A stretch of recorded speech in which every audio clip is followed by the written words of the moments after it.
Si e lexove? Atëherë unë isha sot, siç isha dhe të njëjtën e kaluar dhe çdo natë në protest. Ndryshimi domethënë nga hentja e kaluar e protestës kishte një pjesëmarrje shumë më të madhe.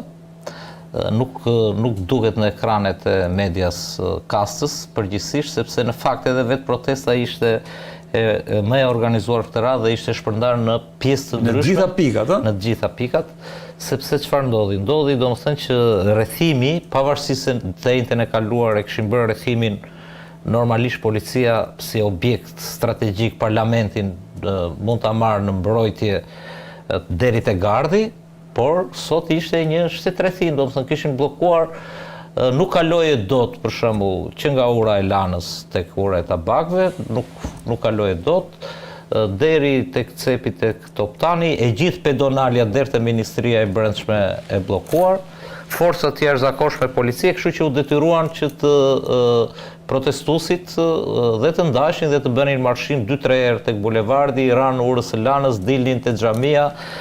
Dhe ndërkohë që policët i ndiqnin nga mbrapa i shoqëronin numra të shumë policie. Pati të ndaluar pa asnjë lidhje Arben Kolën, atë avokatin Gencin, i cili duket shefi komisariatit numër 1 e ka personale, sepse ky është autori i videos që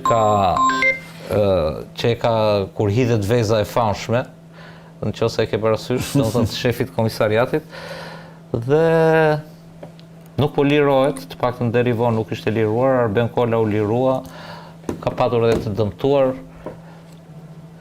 ka patur dhe provokime nga policia pa shkak, sepse protesta vazhdon të jetë paqësore, madje sot janë përdorur gati 0 vezë, sepse kontakti vizual me deputetët u bëi pamundur nga që rrethimi ishte shumë i madh. Dhe kjo ishte situata. Po pse te parlamenti, Poli? Pse te parlamenti, sepse dëgjoj, në fakt thelbi i protestës është ky parlament, në kuptimin e delegitimitetit të këtij parlamenti. Kur flitet për një kast edhe për një sistem, në fakt ai mishërimin e ka pikërisht tek ata deputet, tek ai parlamenti i nxjerr jo nga populli, jo nga përfaqësimi, po i nxjerr nga xhepat e kryetarëve, nga një ligj zgjedhor, nga një kushtetutë e ndryshuar në 2008, e cila e ka kthyer atë parlament thjesht në noter të kastave oligarkike, politike dhe të krimit, madje kemi parë dhe ligje të dedikuara, kështu që protesta është aq e ndërgjegjshme saqë e di shumë mirë që shënjesër kryesore është parlamenti. Në kuptimin e asaj të saj që ka seanca, aq do jenë atje. Ndërkohë që duhet të ishte mbyllur sipas kalendarit, sot u bë një seancë tjetër, nuk e mbyllur sot, po se është me 2 pjesë. Duket që Edi Rama në momentet e fundit, pas shkrimit të para 3 javëve të një media të madhe holandeze, jarova emrin asaj, si e ka të paga, dhe të Bloombergut, që rrezikonte shumë Shqipëria për mos zbatimin e 2.5% që është dyshemeja. Në fakt e të çoi me një akt vendim qeverie, por dhe lojen ja kanë kuptuar, sepse tek buxheti për ushtrinë ai fut dhe emergjencat, sjarfikset, pagesa, gjëra të tjera, ndërkohë që shtetet për pagesën për NATO. Për NATO, po. Shtetet e Bashkuara janë shumë të qarta që e duan me investim 5%. Po dhe atë që e ke deri në 3% për shembull, që ka shtetet duan me investim ushtarak, që ne jemi shumë brapa, jo thjesht me. Kështu që Edi Rama ka bërë një lëvizje tjetër në situatën e vështirë që është, ka kërkuar, ka marrë një hua nga Shtetet e Bashkuara të Amerikës. Kjo për cilën pati përplasje sot në parlament. Ka marrë një hua rreth $320 milion, i cili është e gjitha hua për armatim të ushtrisë, për armatim, jo për tjetër gjë. Ajo që mori Agronsheja që që quajtën si sekrete, sepse e futi me të përshpejtuar dhe opozita kërkoi që të diskutojë në parlament, sipas kushtetutës e tjera, ata thanë vetëm të votohet. Ishte një situatë që e nxori prapë Sali Berisha në situatë më kujtoi bordin e paqes, por këtu nuk e votoi, doli. sepse sa herë Edi Rama, sa herë që ju nxjerr si lojtar Shtetet e Bashkuara të Amerikës dhe sidomos shërbanë e Donald Trumpit, Berisha kompleksohet, e kupton, thot jemi pro, po Edi Rama është i keq, po e përdor për veten e tij, është i lik. Domethënë, po ne jemi. Kështu që kjo është me mosvotim. Si e pe sot? Shiko, unë mendoj që protesta para parlamentit të aksion të protestës i cili zhvillohet sa herë që ka një seancë plenare. Okej, po unë them pak ndryshe nga Poli, dakord jam unë që parlamenti është burimi i të gjithave në Shqipërinë, një vend si Republikë Parlamentare, po ne dim që nuk është parlamenti ai vendimarrësi kryesor sot. Për fat keq, Shqipëria nuk është më Republikë Parlamentare, është kthyer në Republikë të kryeministrit Rama. Dhe këtë e dim ndoshta edhe në kohën e Berishës, kështu ka qenë, po Berisha nuk e ka pasur shumë këtë pushtet sa ka kryeministri. Kështu që të protestosh te parlamenti, meqense është kodi ligji nuk më duket shumë bindës. Ata protestën kryesore për mendimin tim duhet ta kishin te kryeministria dhe aty. Jo, aty e kanë ato. Kjo është aksion më vete. Kjo që po ndodh në parlament për mendimin tim është më thjesht, pra mund të krijosh një lloj kaosi për plasjen me policinë edhe me pak numra. Siç ishin numrat ditën janë më pak se sa numrat. Kjo se kanë me policinë fare ata. E kanë me deputet me veglat me veglat. Me veglat e Ramës, dakor, te Rama shkojnë ata natë për natë, po dhe veglat duhen çmontuar, duhen goditur me vezë, duhen injoruar. Kaq e thjesht është. Mirë, në rregull, po u them që shkojnë në parlament se është më e thjeshtë për të protestuar se sa tek përpara kryeministisë ku do një angazhim më të madh në mbledhjen e po shkojnë dy herë ata, më shkojnë atje dhe atje. Po shkojnë, dakor.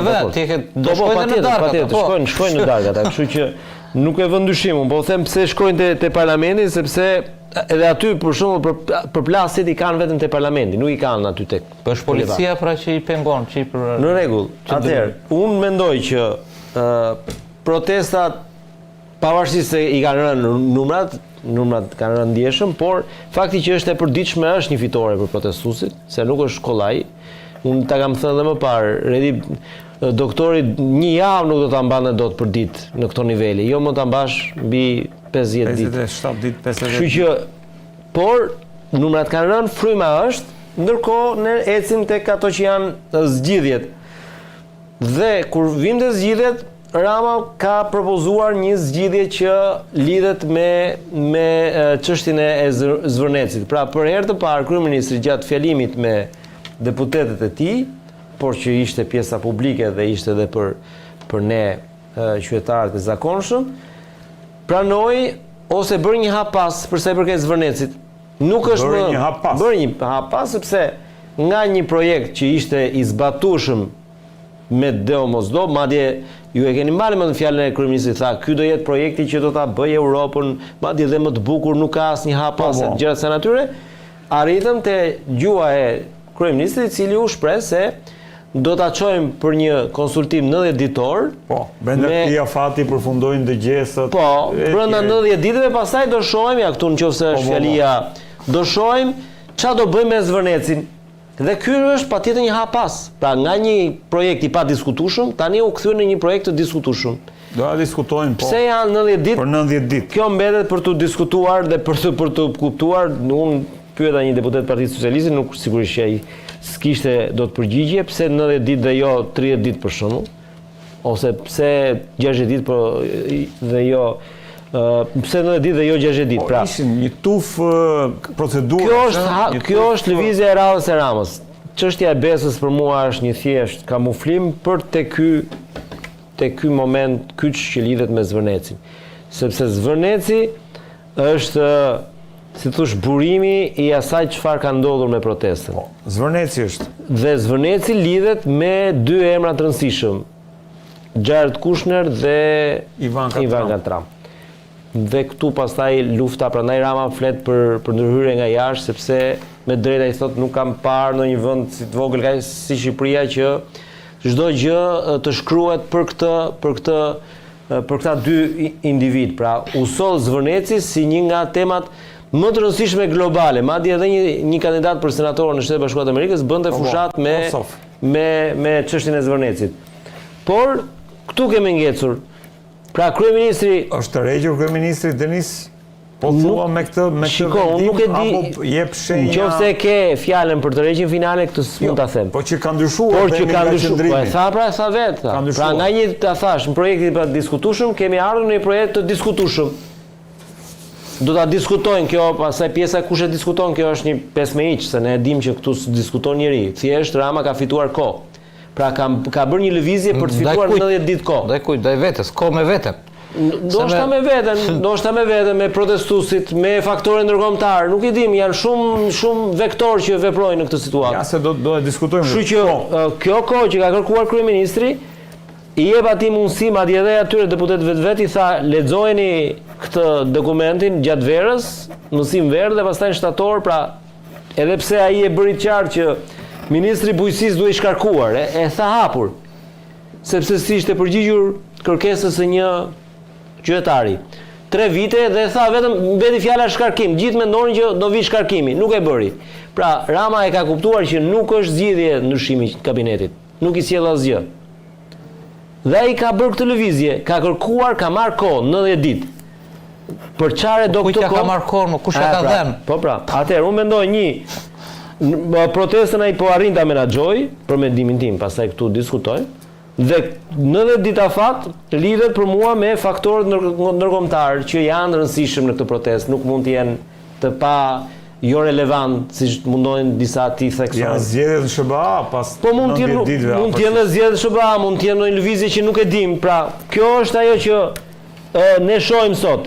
Afatin 90 ditor, kjo është lëvizja e kryeministit, nuk ka lëvizje tjetër. Jo, kjo është s'ka tjetër. Pra, ne jemi për ta për 90 ditë thot do ta mendojmë 90 ditëshin ai e lidh me Zvërnecin. Dhe çfarë do, sepse tani nëse ti je I bindur që ky është projekti I dur, e para punës njerë thua që s'ka projekt. Ku e diti që do vi projekti brenda 90 ditëve? Dhe këta që do konsultohen, mbi ç'projekt do konsultohen? Po. E kupton sa kaotik është kryeministri në këtë që thot, pra ajo nuk e vetmja gjë e sigurt e tij është që ai kërkon kohë. Dhe këtë kohë e ka gjetur nëpërmjet këtij mekanizmi siç është Besa për shembull, që nuk është thelbi. Po, dakor. Po si shikove këtë lëvizje? Kryeministri I përkohshëm I Shqipërisë, zoti Rama nuk është kaotik, po është duke bërë rolin e budallajt. Duke bërë sikur nuk kupton se çfarë kërkohet, jo vetëm nga protesta, po tashmë edhe nga gjithë establishmenti ndërkombëtar mediatik. Dhe vazhdon t'i birë këmbanës, edhe sot e dëgjova, tha fjalë të mira për flamingot, sot prap e drodhi prap edhe tha janë armiq. Domethënë bëhet fjalë për një Besën e kisha për flamingot, për bulevardin e flamingove. Sot I quajti flamingot kaltroje. I quajti kaltroje. Nuk flet për flamingot, flet për sora për to. Flamingot filloi prap me algoritmet, filloi me ndërhyrjet me iranianët bashkë me ministrin e jashtëm, çka kishin një aktivitet aty për këto disinformimin e çfarë ishte. Shpikin aktivitete vetëm që të dalë të flasë për protestën. Gjithë çështja është që po, filloi nga një protestë e vogël në Zvërnec, filloi për Zvërnecin, po dhe media ndërkombëtare u morën gjatë me Zvërnecin sepse ishte familja presidenciale atje brenda. Por nuk ka media të ka shumë kohë, dhe unë ta kam thënë edhe në emision e Kolur, por nuk ka media të madje dhe CNN-i që është gati armik me Trumpin, Farid Zakaria dje, I cili tha, filloi për Zvërnecin, tha, por është për korrupsionin. Është protestë kundër kastës së korruptuar, është kaq e thjeshtë, s'ka ku të shkojë. Dhe ky mund të nxjerrë gjithë farë llojesh, gjithë farë lloj bestrash, gjithë farë lloj ditësh për Zvërnecin, për këtë, për etj, dhe bën sikur se kupton që populli që është ngritur, dhe jo vetëm ai në shesh, por dhe gjithë gjendja mendore shqiptarëve në diasporë dhe gjithë media ndërkombëtare, përveç medias shqiptare, në shumicën e saj, janë aq të kthjellët që kemi të bëjmë me një revolt kundra një kaste politike 36 vjeçare, e cila ka maskuar demokracinë, tranzicionin dhe demokracinë si një zhvillim etj, rotacionet si demokraci, si zgjedhje, dhe parlamentarizmi. Kanë qenë me bekimin ndërkombëtar. Nuk më duhen mua të shërë si ka rëndësia se ti je ishull i shkëputur. Po dakord, kjo është shumë e rëndësishme. Po dakord, po tani nuk e dua më. A si se do më? Nuk do më faktorin ndërkombëtar. Jo. Se ata janë përcaktuar për mua prap. Ore, dëgjoj.